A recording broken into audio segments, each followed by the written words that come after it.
I used to remember you had huge hair when you were a kid. I was cool with the hair, you know. I was pretty like. I didn't have as cool hair when I was a kid. I used to get cut like a pineapple.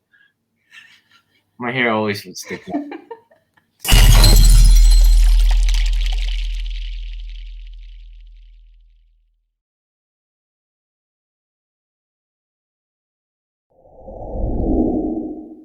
Welcome everybody to another episode of Breaking Silos with me, Sofiah Jamil. Today I have with me Lenny Wee. He's a Singaporean who's currently based in LA. Actually, you've been in LA for a really long time, right, Len? Yeah, around 12 years. 12 years. 12 years. Oh my God. Okay, that's like over a decade. Lenny and I actually go back to our kindergarten years. We grew up together. We hung out on the weekends.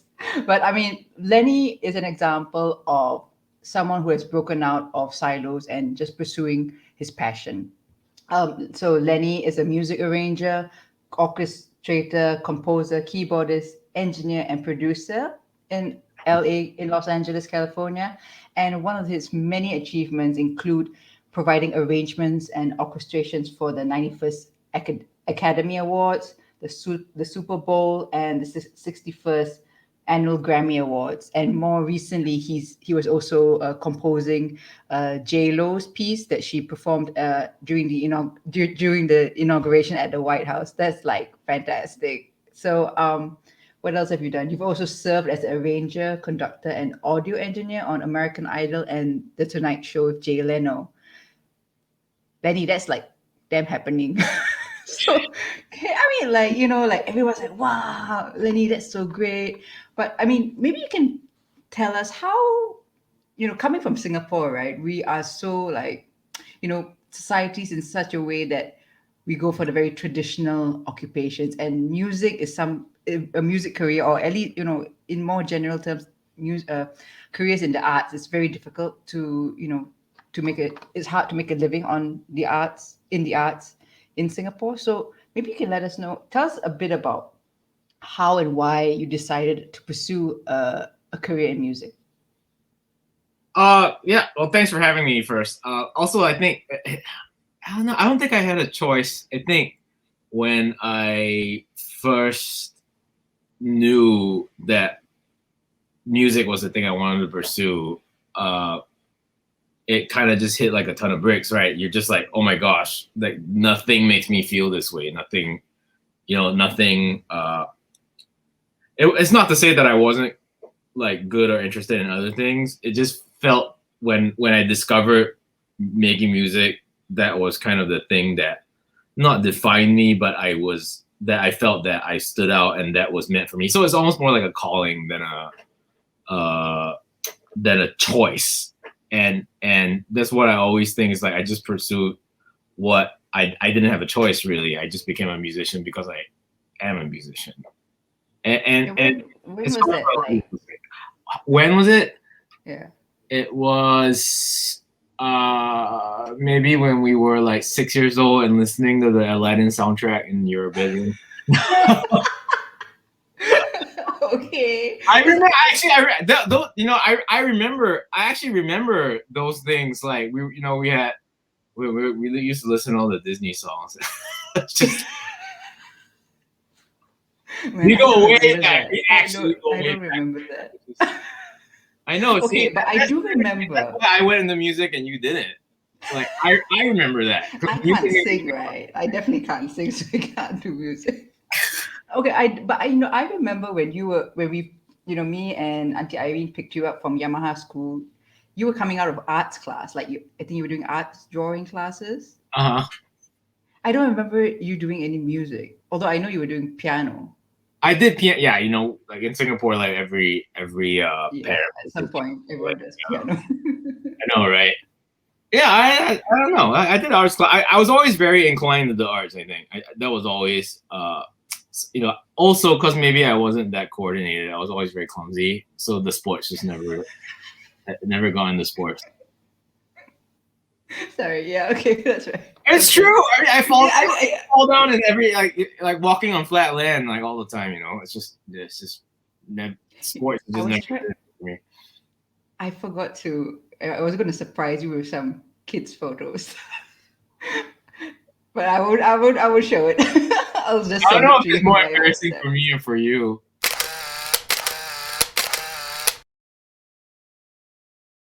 I used to remember you had huge hair when you were a kid. I was cool with the hair, you know. I was Yeah, pretty like, I didn't have as cool hair when I was a kid. I used to get cut like a pineapple. My hair always would stick out. And like not living in Singapore has given the opportunity for me to grow it out. Not many it's Singapore cool. guys. You know, Yeah, you got the rocker look. I like it. It's the best quarantine haircut too. I don't have to go see the hairdresser. It's okay. So back to the questions, right? So okay, so you felt it was your calling, and you thought you wanted to pursue music. How did family take it? How did friends and people in Singapore take it when you said, "Hey, I want to do music"? Uh, that as with most Asian parents, I think there was a lot of pushback and a lot of I think they had a lot of hopes for me to be a doctor just because I did well in secondary school and I was good at science. So they were like, yeah, he's definitely going to be a doctor. And you know how Asian parents kind of put that on their kids. They're like, yes, you're going to be a doctor. You're going to be a lawyer. You're going to be, they try to shape you in the way that they feel that society sees as what is successful, I guess.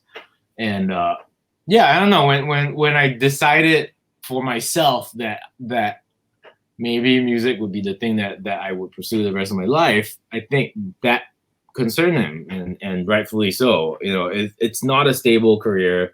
It's not something you enter into lightly because it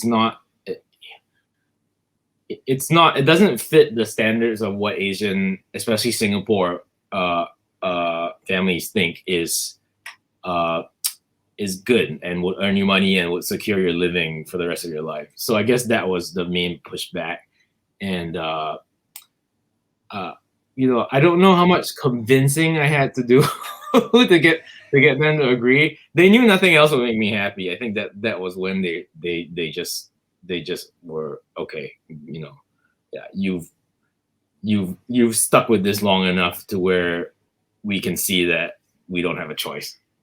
And like good like the good parents they let me do what I wanted to do, and at the end of the day it was on me, right? It's not really on your parents once you're older. It's on you to what you decide to do with your life and what to do with your career. So Yeah. I'm glad, I guess, that I wasn't a complete failure or that I proved them wrong. I mean, with all these accolades you've got, I think no one's gonna say you failed anyway. So yeah. Oh, so okay, so you make your way to Berkeley. You chose. Were you on scholarship for to go to university? Yeah, I was for not a full scholarship, but I was on scholarship. Okay, okay, and of course Berkeley has a lot of is very prestigious in terms of its music school. So that's a great option, a choice. So how maybe you could talk a bit about your time in Berkeley, and after Berkeley, how do you go about getting the gigs? Was it people that you met in Berkeley that sort of got you into the networks? Of how did that work? How does that work? Yeah, so when you enter music school, you never enter with like, oh, I'm gonna do so and so job. It's always very strange going in because again, with what I was saying earlier, it's never a secure path to any kind of job or any kind of career. But the good thing about it is there are a lot of creative jobs and music jobs that take different kinds of people. There's writers, there's arrangers, there's composers, there's people who play every which instrument. There's hundreds of instruments that these shows hire for, and so in a sense the world is your oyster, but also in a sense these jobs are not the standard 9 to 5 go to work, come home, provide for your family kind of jobs. Like it kind of really takes a certain personality, I guess, to do something. And I don't know. For me, I know I'm digressing, but like I feel like like as a musician, I I'm doing what I was put on the earth to do, and and then the rest kind of just follows. Like, you know, I'm one of the lucky ones that is gainfully employed, I guess. But I also work very hard, but I don't necessarily see everything I do as work. Yeah, I mean that's the way, like, you know, the first episode I had, my guest Sakib, he talked about finding purpose in what you're doing, and I think that in the way that things are going now, there's a trend that people are getting sick and tired of just doing a job because it's a job, but rather really pursuing work that has an impact, or people that want to have a greater purpose. Right. And that's also partly why I started breaking silos, is because I felt, with all the experience that I've had in trying to break professional or industrial silos, going from academia to activism to now entrepreneurship, and also my own global experiences of living in Indonesia, then Australia, you know, moving to Europe, to Germany, you know, and also Morocco, married to a Moroccan. So that's a lot of a Yeah. whole cultural melting pot, right? I mean, Beyond, you've had the gamut of the experience, right? You've experienced the world. You've experienced like what you can do, and you've decided for yourself what you need to be doing at that point of your life. I guess that's sort of the way I kind of like went through it too. yeah, right. I mean, people kind of find purpose after gaining some experience of how, or rather, they're, you know, being. Oh yeah, I didn't go to what music they're school supposed to saying I'm do. going to work on TV. I'm going to do an arranger. You know, I Yeah. want to just learn more. Like it's not like I went in for job training. You know, I went in to learn more than I already knew at that point. And of course, when I started working, I learned more than I did when I was at school. So that's a whole other thing that people don't realize, that they think school is training you for a job. It really isn't. How did you go about getting your first gig? I mean, So I moved out to LA because that's kind of where the entertainment hub is. There's one in New York, there's one in Nashville, and then there's one in LA. So those are the kind of three hubs that Berkeley students tend to migrate to. There are others, of course, but those are the three main bigger ones. And literally the only reason why I went to LA was because the weather was warmer than the other two spots. I couldn't deal with another winter. Like winter was just crazy in Boston. So I went to LA, and then got a job as a assistant, you know, answering phone calls in the music studio, and just one thing led to another. I think I was just in the right place at the right time for a lot of it too. so you weren't actually composing in your first Oh gig. no, You were actually no. just answering the phone. Yeah, doing I was the. staying on, you know, and then there's one day where the engineer couldn't make it. I was like, I'll do it. Oh, there was one day where they were like, we need a chart now. We need an arrangement for a song. I'll do it. You know, so and then that's how it keeps going, I guess. Yeah, I mean, yesterday I just did an interview for, like, I was on a panel on, like, on the same topic of how do you get into what you're doing, and I was just telling them the exact same thing. Like, you have to do time. Like, in your first job, you just learn as much as you can, even if you're doing like things that are not your specific field. You just Yeah, I mean, I do remember and take being on all opportunities. yeah, I remember being on all like four hands and knees, like wiping the floor down, like that. You know, that was fun Yeah. stuff. Every day, come in, wipe the floors down, water the plants, that kind of stuff. You know. Yeah. I mean that's just part of how it goes, right? Yeah. It's not all daisies and sunflowers. It's actually Oh no, and it really, isn't now either. You know, it's not. yeah, You know, everything is still hard work, I guess. yeah. Well, what do you think are the misperceptions that people have about going into the music industry? Um, like when you wanted to go in, right? And were there misperceptions that people had? Like, I mean, I guess when people think about music, they only see the celebrities, the singers. Yeah, They that's the don't thing. realize there's so You're many other right. people behind the scenes. Exactly. Like it's a huge industry, and I feel like people only when you say I'm going to be a musician, they're like, oh, but like, you know, out of the millions of people that want to be pop stars, only a handful become, you know, like like like like a like a Justin Bieber or whoever. Only very few of them. I was like, well, those aren't the only jobs that make money. Those you know, people need to support all those things too. Yeah. And that's what they don't understand, I guess, because that's the most visible, the performance side of it. But there's also, you know, people have to write the music, people have to put the music together, you know, arrangers, music directors. There's a lot of things. People have to record, mix. There's so many things that need to be done for the final package, which is when you say Justin Bieber did a song, really like 500 people have done it. Yeah, Something right. like that, you know. He's So, just yeah. the icing on the cake, basically. Well, he's the name. Well, you know, again, it's one name, right? But at the end of the day, that what that represents is like a whole group of people coming together to produce one thing. So yes, so in like, you know, say, I don't know, like Ariana Grande does a performance at the New Year's Eve or something like that. A lot of people work to make that happen, and those people got paid presumably. You know? So it's not just Ariana. When they say Ariana Grande is singing at the bunch, she is, but the production of Ariana Grande is a lot bigger than just the one person. Is what I'm saying. Right, right, yeah. Would you say like being in the in the music industry, there's a certain way that you have to look and dress, or are there certain expectations that you as a composer and producer have to deal with, or is it just for For me, celebrities? well, Yeah. it's weird. When I first started, I thought there was. So I wore a suit every day to work when I was answering the phone calls, and I feel like the higher I've started to climb in this industry, the more casual I start dressing. I basically go to work in like sweatpants and t-shirts. Okay, so you're like Steve Jobs now, like Uh, just a standard shirt oh, and yeah, sweatpants one and million of jeans. what Steve Jobs maybe.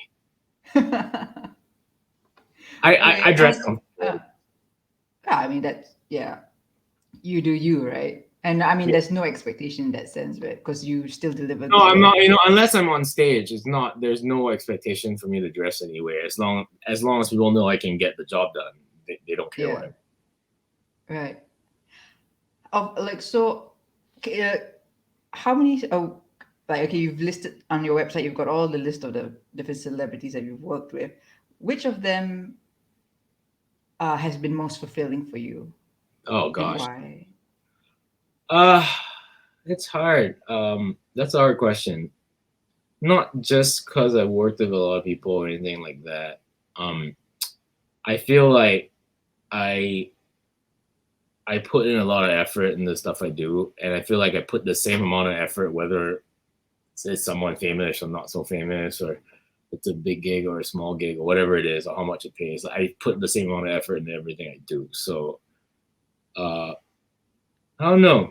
You know, the thing I did with Gladys Knight at the Super Bowl, that was cool because I got to flex a little bit. I got to write more than I normally write. Got to, you know, arrange for a large orchestra. So that was something I'm proud of, I guess.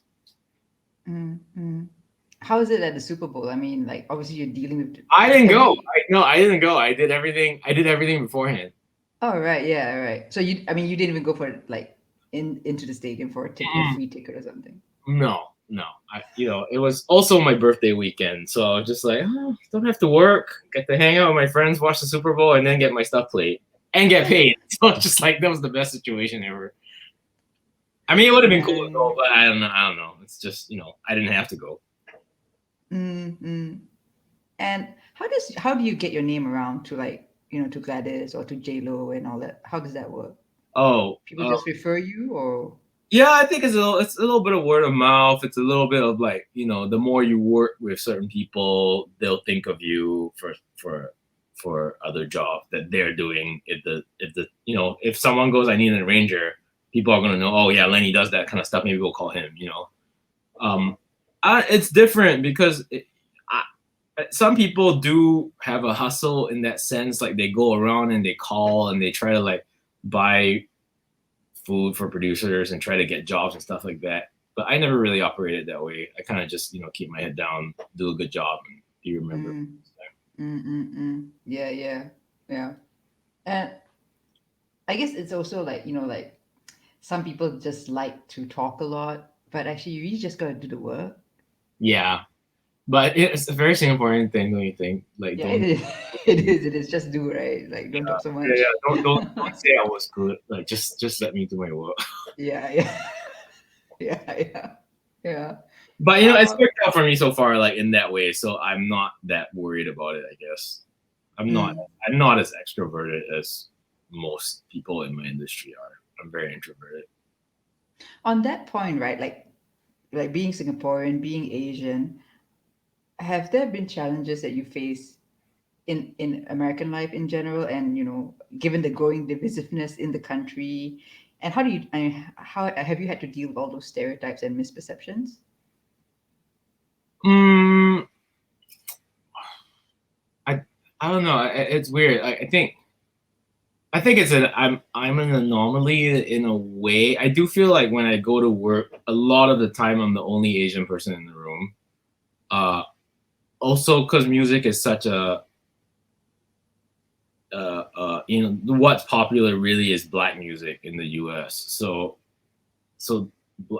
like the African Americans are they're everywhere, and they're making all the best music, and they're all in all the bands. So I feel like I don't know. It's also nice to be recognized in those scenes. Like I don't feel like I'm discriminated against. And sometimes I feel it's nice that they'll think of me even though I'm not the same skin color as everybody else on the job. So that's nice in a way. Mm, mm, that's good. That's good. I mean, I guess your work shows for itself, right? I mean, Yeah, and that's what I hope. I hope people are yeah, not hiring me because of my skin color. They're hiring me because the work is good. yeah, yeah, that's good. Yeah. So given all that experience, and what would you, in your opinion, what would you say are the limiting factors that prevent people from excelling in the music industry in Singapore? Um, One, I think the main one in Singapore is there it's too small of a market. There's not a lot of audience for Singapore specific music. I think the other limiting factor is Singapore has always looked overseas for its entertainment. It's never looked inwards for its entertainment. So it's we go watch all the Hollywood movies. We listen to radio from all the songs are from the U.S. and from like the UK or what the bigger markets or K-pop or whatever. That's huge. Mm. But we've never had a culture of making our own entertainment basically. Do you think that's sort of changing now with the greater use of digital media and people just putting their work out there? I think what it has provided is a chance for entertainment not to be based in a specific location. I think that is where it should probably go. Is we shouldn't say, oh, this is Singapore music, so we should support it. This is just good music, so we should support it. And maybe an artist can say, oh, he's an artist. He doesn't have, he's an Asian artist or whatever. He doesn't have to be from Singapore. Yes, it can be from anywhere, and anyone can see that the music's good. That kind of thing. Okay. Okay. So, as someone, so I like I mentioned, I created this Breaking Silos podcast as a way to break cultural, sectoral, and class silos and linguistic silos, and as a way of like raising awareness and understanding about amongst people of different backgrounds and experiences. As someone who is very passionate about music, do you think music can help break these silos? And if so, how? Um, I, Or I, okay, let me put it I don't in know. another way. What is music to you, and how does it help? Yeah, I don't think about music in that way. I do agree that music is I do agree that music is like a universal language. Anyone can understand music without the words and stuff like that, and that's a very powerful way of communicating. Um, but I don't go into it thinking that I'm like subverting like expectations and stuff like that. Again, like I'm doing what feels good in my heart and what feels good to my ears. And hopefully in that way, I'm communicating with my audience what moves me as a musician, and that's all I can hope for. And whether my audience is in Singapore or my audience is in the US or is in anywhere else in the world, I hope that it affects the same response, I guess, emotional response. And that's how, I guess, in a way, you are breaking silos by being a musician or through music. Cool. I mean, definitely you definitely broke the music silo in Singapore at least. uh, what have you got planned for 2021 and beyond? Anything exciting? Not necessarily. I have some projects in line I can't talk about, but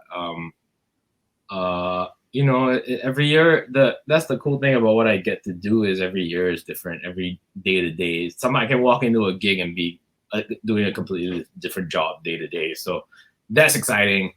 And doing different shows every year, it never gets. It's always interesting. So that's what I love about what I get to do. It's tough to plan vacation time, and it's tough to plan, family time and stuff like that. Because I always get the call like the week before or the day before. It's like you're available tomorrow, kind of thing, Man, okay. But I mean, I guess Christmas time they don't bother you at all anyway, right? Oh, Because it's everyone. worse during holidays are the worst because like all the Christmas shows happen like my parents are always trying to visit me in December because it's like, oh, we all have the holidays, so we'll come visit you, and we'll get to do a vacation when we're in the U.S. I'm like, you realize if you come, I'm gonna be working the whole time, right? And they always still come, and I still have to work. Oh well. Has Tisha Irene been to the US? I know Popo has. Oh yeah, yeah, all the time. Oh, nice. Yeah, they Nice. come every couple years. She comes stay with me. How were your pineapple tarts for Chinese New Year? Oh, they were good. They were good. It was Papa's recipe, so Yeah. It works out. The flour is the same here, I guess. Everything tastes the same to me. Maybe I don't know what it tastes like anymore, but it tasted really good. I ate almost all of it. Nice, nice. Okay, so I mean, just maybe to wrap up, what advice would you give someone who's trying to break silos, like particularly in terms of going into a career that's very non-traditional? I think I don't know. I think it's worked for me. I think you just follow what you feel that you have to give to the world and what is right in your heart. You can't really listen to what everybody else is saying because at the end of the day, it's your life, and you're gonna make of it what you choose, and how hard you choose to work at it is up to you. So yes, I understand there is an element of luck or good fortune or whatever it is, right? But at the end of the day, your destiny really is up to you to decide. And if you really feel very strongly about doing something, then you should go for it. Granted, you should work hard to make yourself good at what you're trying to do. Some people are like, I'm a good singer, I'm a talented singer, I'm going to try and be Beyonce. They don't know how hard Beyonce works. They don't know how hard J-Lo works to get to where they are. It's ridiculous. Yeah, yeah, yeah. I mean, I don't know how hard I have to work just to get to be J-Lo's physique, man. Yeah, no, think about it. One part. Everyone's like, yeah, she's one of the hardest working musicians, like hardest working anything like that I've ever met. She was in Miami. I was still getting calls in LA at midnight because she would have an idea, and it was just, she really wants to work and she wants to make everything perfect, and she knows her brand and she's in charge of her life, and that's what it takes to be successful, at least. Yeah, yeah. Awesome. Yeah, I mean, whatever idea or whatever passion and talent you have, is still, you just got to put in the work. Yeah, and I think the thing with non-traditional jobs like what I have, there is a sense of sacrifice that you make, like instability, and it's not a path for everybody. If you really like having a go like a set thing where you go to work, do the same thing every day, and come home, and then you have your life, that's great. But I think for me, I wouldn't have it any other way. But I do live my life for what you call work. It's not work to me. It's making music, and yeah, it's a commitment, and I think about it all day, and even if I'm not on a job, I'm still making music. So I don't have a choice. It's a calling. I have to make music. How long you think you're gonna do this for? Like till forever, till I retire. I'll still be making music. There's no doubt about it. This is something I'm gonna be doing the rest of my life. Awesome. Okay. I mean, I really love the fact that you are just going all out to do what you do and putting in the hard work for it. And of course, it comes with a cost, right? But like you say, it's not for everyone. But I mean, everyone just follows what they're. Yeah, you just gotta dig deep and realize what you want in your life, what you want out of life. It's easy to say, "Oh, I want all the glitz and glamour and the being at the Oscars or whatever," and say, but all that comes with a cost of like always being prepared, always being ready to work, always it's exhausting. Mm-hmm. But I feel exhausted, but I still want to keep working because I love it so much. That's nice. That's nice. So when's the next time you're coming back to Singapore? Don't know yet, actually. No clue. Probably sometime this year. If they'll lift the quarantine requirements. Oh my god! Yeah, right. Yeah.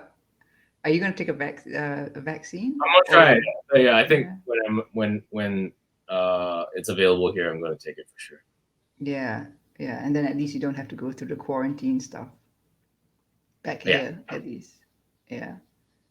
All right. There's no point. Can't waste 2 weeks in a I mean, thanks for that. That was like really insightful, and I think it's great that people would really benefit from that perspective of like breaking out of the Singapore silo and pursuing your career in the US and in a very non-traditional career.